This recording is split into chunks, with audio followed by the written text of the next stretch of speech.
அனைவருக்கும் வணக்கம்.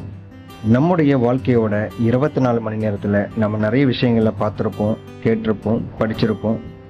நம்ம பார்க்குற எல்லாமே நமக்கு மனசில் பதிறது இல்லை. சில விஷயங்களை நமக்கு பிடிச்சவங்க கிட்ட சொல்லணும்னு நினைப்போம், மறந்துடும். சோஷியல் மீடியா போன்ற ஃபேஸ்புக்கில் படிச்சுட்டே இருக்கும்போது நமக்கு சில விஷயங்களை ஷேர் பண்ணணும்னு நினைக்கிறதுக்குள்ளே அது மறைஞ்சிடும். இது போல் எனக்கும் நடந்திருக்கு. படித்ததில் ரசித்தது, கேட்டதில் பிடித்தது, பார்த்ததில் வியந்தது என நமக்குள்ள அன்றாட விஷயங்கள் ஒளிஞ்சிக்கிட்டே இருக்கும். அது 4 பேருக்கு சொல்லணும், அவங்களுக்கும் அந்த 4 விஷயத்தை கேட்க வைக்கணும்னு எனக்குள்ள ஒரு எண்ணம். அதற்கான பதிவு தான் இந்த யூடியூப் சேனல். குறிக்கோள் இல்லாத மனிதன் சிறகில்லா பறவையை போலன்னு சொல்லி கேட்டிருப்போம். ஒவ்வொருத்தரும் தனக்குள்ள இருக்க தனி திறமையை காட்டும்போது எல்லாருமே இங்கே ஹீரோ தான்.